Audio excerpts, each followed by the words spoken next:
Estamos de volta, portanto, e antes do intervalo fizemos uma pergunta para o Dr. Lauro a respeito do endurecimento das leis. As leis que já temos hoje, doutor, será que deveriam ser melhoradas? Deveriam ser mais contundentes? Deveriam ser mais severas? Ou apenas aplicadas? Para a gente poder tentar melhorar essa condição que nós vivemos hoje, doutor? Não, na minha opinião, a questão não é de endurecimento de penas. Na minha opinião, nós temos um grande problema com relação a uma das partes dessa questão de punibilidade. Então, o que eu quero dizer? No nosso sistema, hoje nós temos um sistema investigativo e nós temos um sistema processual. O sistema processual, ele foi enormemente estudado, valorizado. Hoje nós temos sistemas, formas processuais de atuação muito boas. Isso foi estudado cientificamente a fundo. Faltou a investigação. É com a investigação criminal que nós iremos conseguir diminuir a impunidade. Não importa você ter uma pena enorme, se ao final a pessoa ou vai cumprir um pouco só da prisão, ou não vai cumprir nenhum tipo de prisão. Então, a questão dessa punibilidade, ela passa por um rearranjo, por uma valorização, por um esforço mesmo, tanto na esfera federal como estadual, da questão da investigação lato sensu, a investigação criminal. É ela que vai oferecer todos os subsídios para que o Ministério Público e para que o Judiciário julgue e julgue bem. As nossas leis hoje, a pena, o preceito secundário, elas são fortes. Agora, é claro que você aplicar a pena mínima sempre, ou você ter um X da pena que todo mundo aplica, e você não vê isso caso a caso, eu creio que é um equívoco. Então, melhorando o sistema investigativo, permitindo com que os juízes, principalmente de primeira instância, tenham a sua convicção colocada ali na sentença, podendo aumentar essas penas, eu acho que nós estaremos trilhando um caminho mais próximo dessa questão da impunidade.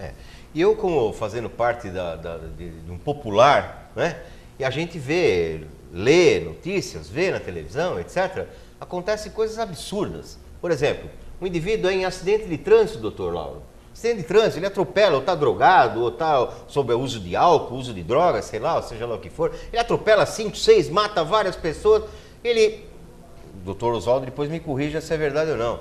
Ele foge do flagrante de 24 horas, é isso? Ele fica escondido lá do flagrante 24 horas, depois ele arruma um bom advogado, e com esse bom advogado, ele se apresenta na delegacia e ele usa lá os trâmites legais da lei, e por mais que ele tenha cometido um homicídio lá, que vocês da área técnica chamam doloso ou culposo, conforme a situação, e esse camarada, muitas vezes, ele vai responder a um processo desse em liberdade, e depois a gente nunca sabe se acontece isso ou aquilo. Então, é a indignação da população, eu estou falando como um popular, uma pessoa leiga, que a gente vê esses crimes aí de todas as esferas, coisas absurdas acontecendo, e a gente não sabe se é impunidade da lei. Eu falei, mas é a polícia que prende. Pera, a polícia prende, mas é o juiz que manda soltar, não é o delegado. O delegado vai correndo lá atrás de tenho certeza, coloca quantas equipes tiver que colocar atrás na rua de um sujeito que comete o delito, imediatamente.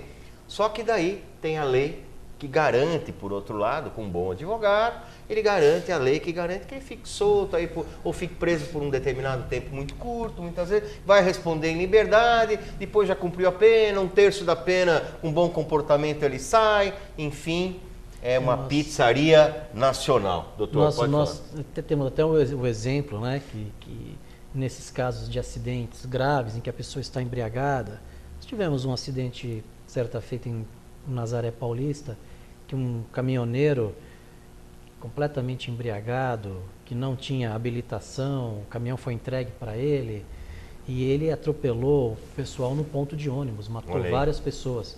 E ele foi preso por homicídio doloso. o dolo eventual. E tecnicamente é muito difícil você sustentar o dolo eventual.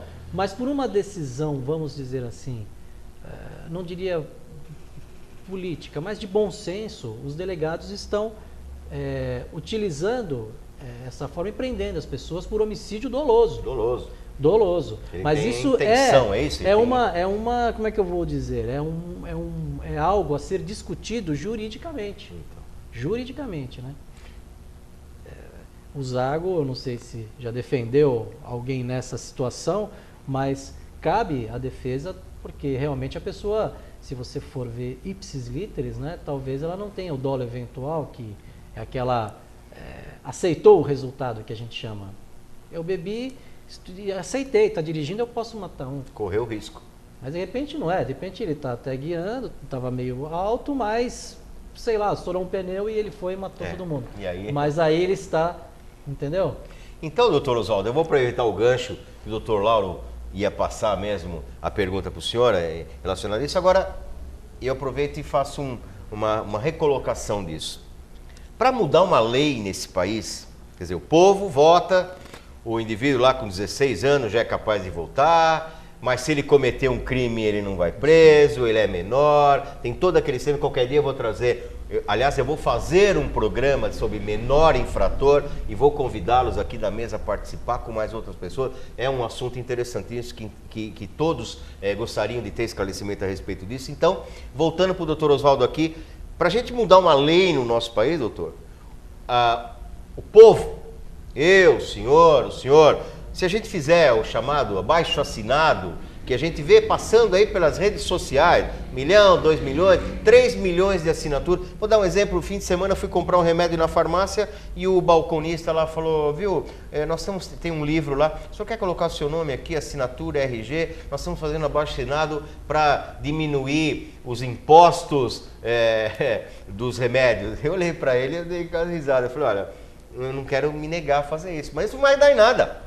Porque não acontece nada, não é assim que funciona. Então, eu gostaria que o doutor Oswaldo pudesse dizer, se a gente sabe, o doutor acabou de falar, a gente podia estar, o sistema jurídico está revendo algumas coisas para poder aprimorar e poder melhorar. Como que a gente muda uma lei nesse país, doutor Oswaldo? Então, realmente, Eduardo, é o seguinte, eu acredito que o nosso ordenamento jurídico, o nosso arcabouço de leis, podemos dizer assim, o nosso conjunto de leis, ele é até bom. Eu acho que nós estamos assim em sintonia até com países desenvolvidos, com uma legislação parecida com a legislação americana, europeia e tudo mais.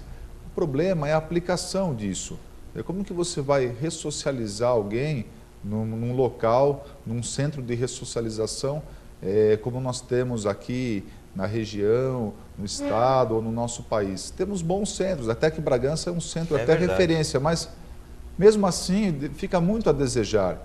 Eu sou favorável ao cumprimento da pena trabalhando. Acho que o indivíduo tem que, de alguma forma, reparar o dano que ele causou para a sociedade trabalhando e revertendo recursos, para ele poder sustentar a família dele. Pagando a sua diária, né, pagar doutor? a vítima também. Pagando a diária, que custa caro, o doutor deve saber quanto custa a diária de um presidiário no nosso país. Pagando a sua diária que está preso lá. Pode continuar, desculpa. Nós devemos, o melhor mecanismo do povo poder mudar a legislação de alguma forma ou fazer a legislação adequada para a necessidade do momento é poder eleger bons deputados, senadores, para que as leis sejam editadas de acordo com a vontade do povo.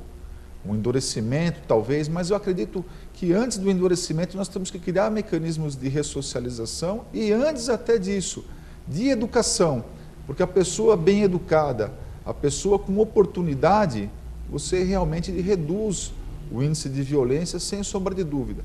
O grande problema, no meu modo de ver, gerador de violência no Brasil é a falta de oportunidade.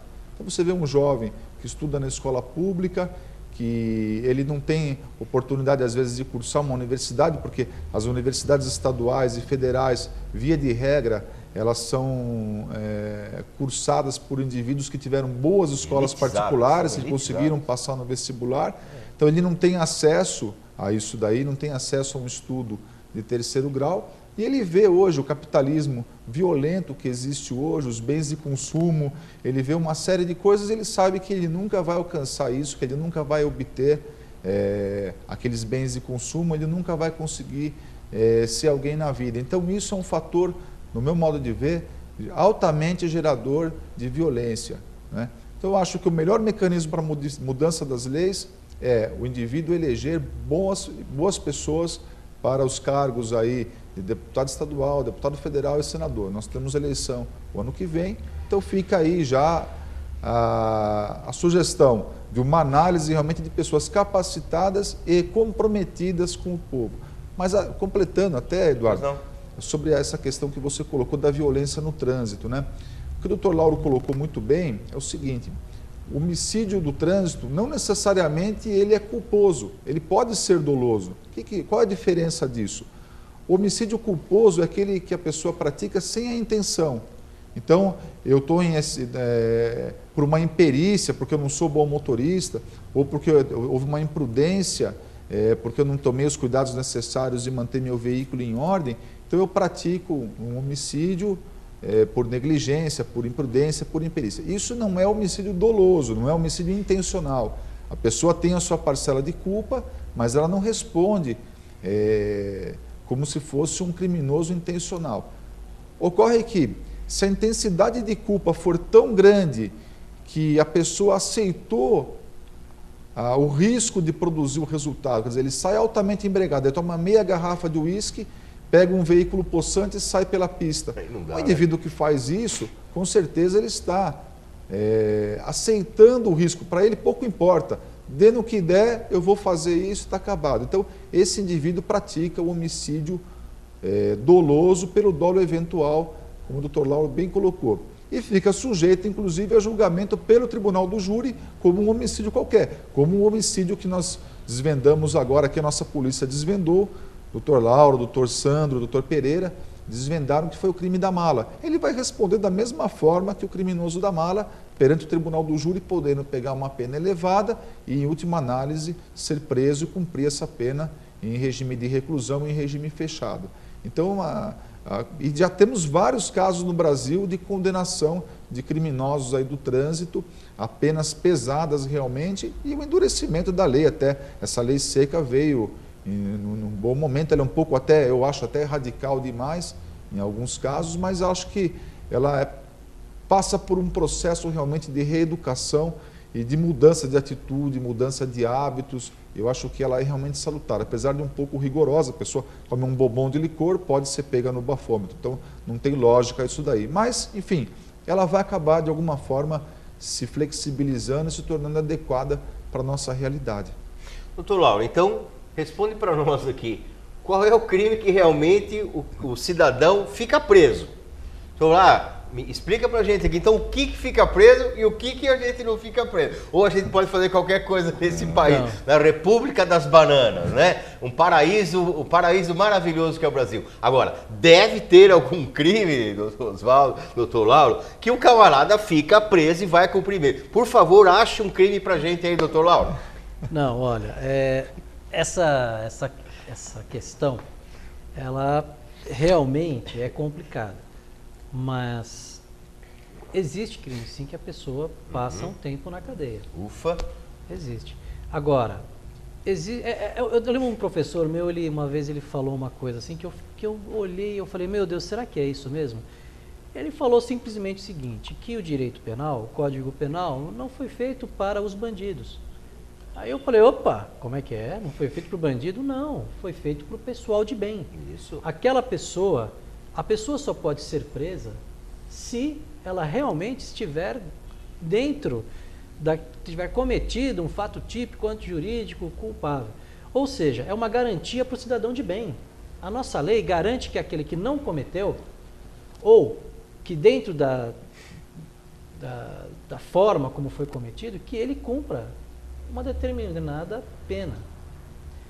Então, o que eu quero dizer é que, por vezes, nós pensamos pelo lado sempre, aquele lado punitivo, e esquecemos o lado protetivo da sociedade, das pessoas de bem. Quantos casos nós já tivemos de pessoas inocentes e que com todo esse arcabouço jurídico acabaram sendo condenadas, injustamente condenadas, e depois, posteriormente, ficou provado que elas não eram culpadas. Então, essa lei, esse peso entre a proteção do cidadão de bem e a punição do bandido, eu acho que hoje em dia essa balança está um pouco desequilibrada. Para quem? Para o pessoal do mal, o pessoal que está cometendo os crimes. Então, eu acho que cabe sim uma adequação nesse sentido. Mas isso tem que ser muito bem trabalhado, porque o nosso sistema penal, ele é um sistema complexo, é um sistema em que ele se apoia em doutrina, se apoia em jurisprudência, os fatos eles são diferentes. Agora, hoje em dia, como bem falou o Dr. Zago, essa questão da educação, vamos educar o nosso povo. Então, arma. Ninguém pode ter arma mais. Acabou essa história de arma. Aí ele olha para os Estados Unidos e vê que todo mundo tem arma. Então. Aí volta, olha para cá de novo e vê, não, realmente, a queda de homicídios aconteceu porque nós tiramos as armas de circulação. E ninguém que usa a arma, quem está armado, quem é que está armado? Ou é quem pode estar, ou é quem não pode estar. Quem não pode estar, vai preso. Tá fora da lei. E vai preso mesmo. A pessoa vai preso e fica presa. Agora, as pessoas perguntam assim, poxa vida, então essa questão educativa, até quando que nós vamos viver isso? Quando que vamos parar